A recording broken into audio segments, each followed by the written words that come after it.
ഈ ഭാഗത്ത് നിൽക്കുന്നവരുണ്ട്, നമ്മുടെ അങ്കിള് വരെ നിൽക്കുന്നവരുണ്ട്, ഇവിടെ ചെയർമാൻ ഇരിക്കുന്നവരെല്ലാം ഞാൻ കണ്ടുകൊണ്ടാണ് സംസാരിക്കുക.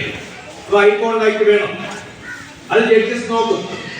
Then hand movements. ഞാൻ ഇങ്ങനെയാണ് സംസാരിക്കുന്നത്, എന്തായിരിക്കും പലരും ഇങ്ങനെയാണ് സംസാരിക്കുന്നത്, പോക്കറ്റിനകത്ത് കൈയൊക്കെ ഇട്ട്. ശരിയല്ലേ? അതാണോ ഞാൻ ഇങ്ങനെ എന്റെ ജസ്റ്റേഴ്സ് കൈകൊണ്ട് ആക്ഷൻ? സച്ചിൻ ടെണ്ടുൽക്കർ എന്ന് പറയുമ്പോൾ എന്റെ കൈ ഇങ്ങോട്ട് പോകും. എനിക്ക് ഇഷ്ടപ്പെട്ട ആളായിരുന്നു APJ അബ്ദുൽ കലാം, ഇങ്ങനെ മഹാത്മാഗാന്ധി, നമുക്കൊക്കെ ഭയങ്കര റെസ്പെക്ട് ഉള്ള ആൾ. അപ്പൊ ആ രീതിയിൽ ഓരോരുത്തരെ കുറിച്ച് നമ്മൾ സംസാരിക്കുമ്പോൾ നമ്മളെ ആംഗ്യങ്ങൾ, നമ്മളെ ജസ്റ്റേഴ്സ് നന്നായി മൂവ് ചെയ്യണം. Is clear? ദെൻ നമ്മുടെ leg movement is very very important. നോക്കൂ,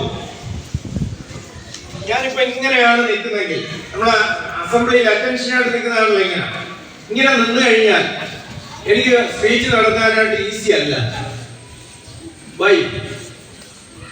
സ്പീച്ച് നടത്താനായിട്ട് ഞാൻ ഇങ്ങനെ സംസാരിച്ചുകൊണ്ടിരിക്കുമ്പോ അൻസർ ടീച്ചറിന്, ഞാൻ പബ്ലിക് സ്പീച്ചിങ് നടത്തുകയാണെന്ന് ചെയ്യാം, അൻസർ ടീച്ചർ എന്നെ എറിയാനായിട്ട് ഒരു സ്റ്റോൺ എടുത്ത് എറിയുന്നു. എനിക്ക് മൂവ് ചെയ്യാൻ പാടായി, ഞാൻ സ്റ്റക്കായിട്ട് നിൽക്കുക. അതേസമയം ഞാൻ ഇങ്ങനെ നിന്ന് കഴിഞ്ഞാൽ എനിക്ക് ആൾക്കാരെ ഫ്ലെക്സിബിൾ ആയിട്ട് ഒരു സ്പ്രിങ്ങിൽ നിൽക്കുന്നതൊക്കെ എനിക്ക് നിൽക്കാൻ കഴിയും. ഞാൻ ഇങ്ങനെ നിൽക്കരുത്.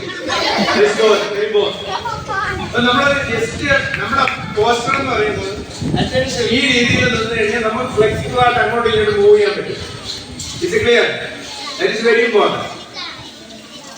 അപ്പൊ ഇതെല്ലാം നമ്മുടെ പോസ്റ്റേഷനെ കുറിച്ച് മാത്രം ഞാൻ പറഞ്ഞതാണ്. ബാക്കി കണ്ടന്റ് പ്രിപ്പറേഷൻ 3.5 മിനിറ്റ്സ് ആകാൻ നേരത്ത് സ്റ്റാർട്ട് വിത്ത് ആൻ ഇൻട്രൊഡക്ഷൻ, അതിനായിട്ട് ഹാഫ് മിനിറ്റ്സ് എടുക്കാം.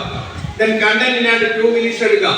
കൺക്ലൂഷന് വേണ്ടി ലാസ്റ്റിലുള്ള ഒരു 45 മിനിറ്റ്സ് എടുക്കാം, അല്ലെങ്കിൽ 4.5 മിനിറ്റ്സ് എടുക്കാം. അപ്പൊ അങ്ങനെ നമ്മൾ പ്ലാൻ ചെയ്ത് കണ്ടന്റിലേക്ക് കയറി വരണം. ഇതിനിടയ്ക്ക് പെട്ടെന്ന് നമുക്കൊരു സ്റ്റോറി പറയാം. കാര്യം ഓഡിയൻസിനെ ക്യാച്ച് ചെയ്യാൻ ഒരു സ്റ്റോറി പറയാം. കഴിഞ്ഞ സ്പീച്ചിൽ ആരൊക്കെയോ പോയംസ് കണക്ട് ചെയ്തു വന്നു അല്ലെ, ഭയങ്കര ഇൻട്രസ്റ്റ് ആയിരുന്നു. ഇന്ന് അതൊന്നും കണ്ടില്ല.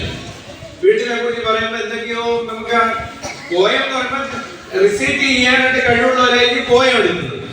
സ്റ്റോറി പറയുന്നവരെ ഏറ്റവും എളുപ്പമായി.